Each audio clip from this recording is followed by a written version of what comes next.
The movie opens with our protagonist Matthew, who is on a plane that lands in France. On his way out of the airport, he calls his daughter, Sarah, and tells her that he'll be arriving home soon.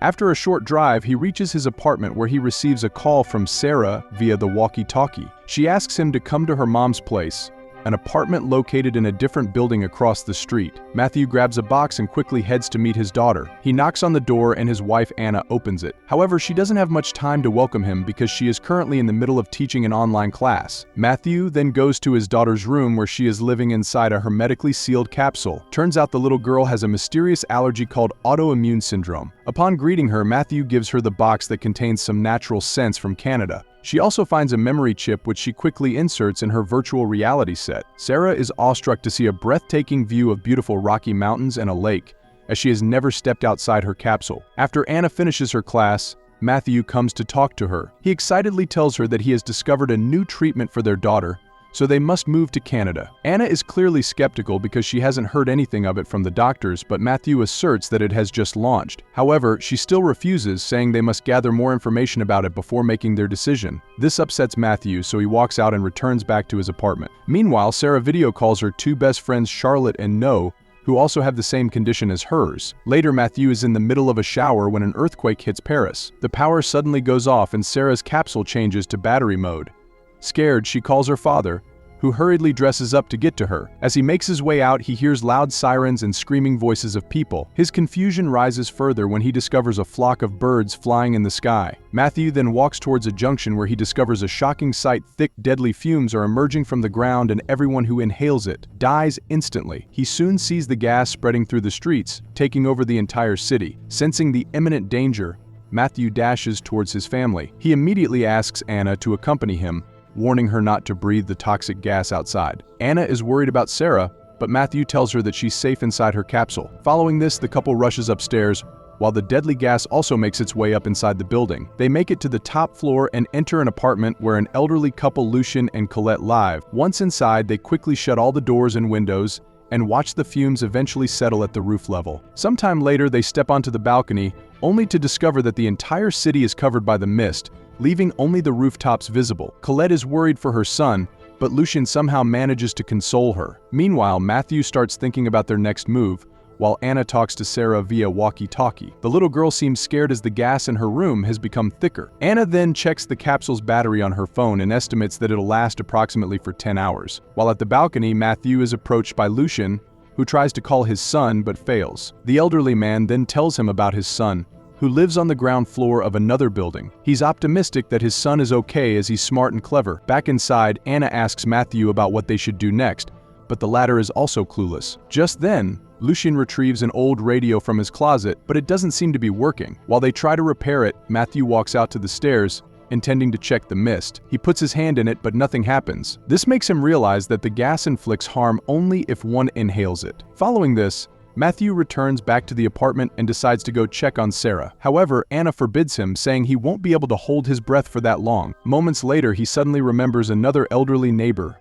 Belkacem, who lives just a floor below and uses the oxygen tank. Matthew then makes a risky decision to hold his breath, head to the floor below and find the tank. After Anna reluctantly agrees, he grabs a hammer and a torchlight from Lucien and climbs down through the window. He takes a deep breath before entering the mist. Upon reaching Belkacem's window, Matthew smashes it with a hammer and makes his way inside. As he starts searching for the oxygen tank, he comes across the dead body of Belkacem. However, he doesn't have time to react, so he continues with the search. He eventually manages to locate the tank and puts on the mask to breathe. After this, he peeks out of the window to tell Anna that he has found the oxygen tank. He also informs her that he's going to check on Sarah. Matthew puts the oxygen tank in a bag and slowly heads downstairs. He approaches his daughter and leaves her some food as well as a torchlight, asking her to use it optimally. He also changes her capsule's battery and leaves after promising to return soon. Following this, Matthew heads outside to check the situation. Upon stepping outside, he is greeted by a grim sight: a number of dead bodies lying in the streets. Acting rationally, he hurriedly proceeds to gather some batteries from the vehicles. During this, he hears whistling sounds, prompting him to head towards the same. He encounters some soldiers leading a group of survivors, all wearing gas masks. Turns out they're headed to Montmartre,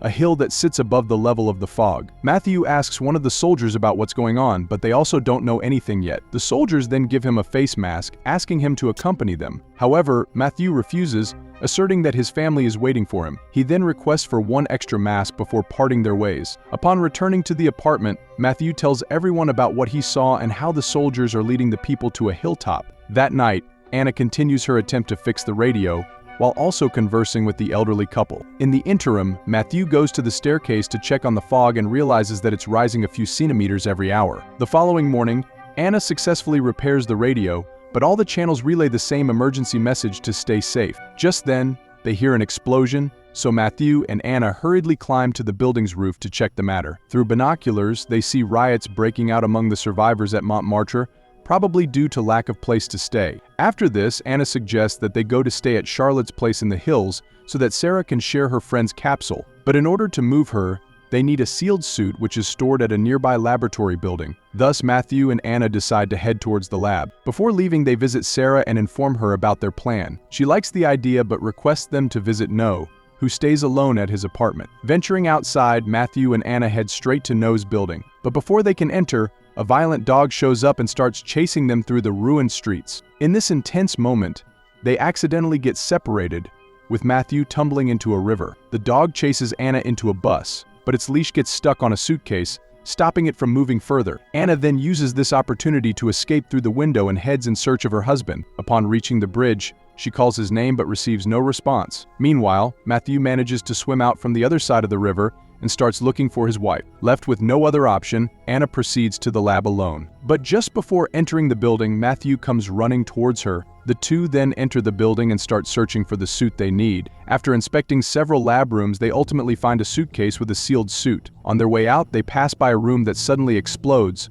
throwing the couple against the wall. They somehow survive the incident, but Matthew's coat catches fire. Reacting swiftly, Anna grabs a fire extinguisher and puts off the fire. But this incident has damaged Matthew's oxygen pipe, rendering him unable to breathe. Seeing him struggle, Anna hurriedly shares her mask while holding her breath. The two take turns to breathe and eventually manage to reach the top floor, where the environment is safe. Anna then checks on her husband and finds that he has a severe burn on his stomach. She hastily retrieves a first aid kit from a closet and applies it to his wound. As they prepare to leave, they realize that their oxygen tank doesn't have enough air for both of them to head back home. As a result, Matthew tells Anna to get going, assuring her that he'll find another way home. At first, she refuses to leave him behind, but he reminds that their daughter needs the suit, eventually convincing her. The couple then share a passionate kiss before parting their ways. While Anna heads back through the streets, Matthew makes his way via building roofs. Just as Anna reaches her building, her oxygen runs out. As a result, she must make it to the top floor without breathing. Despite this setback, she somehow manages to hold her breath long enough to make it above the fog. Once she enters Lucian's apartment,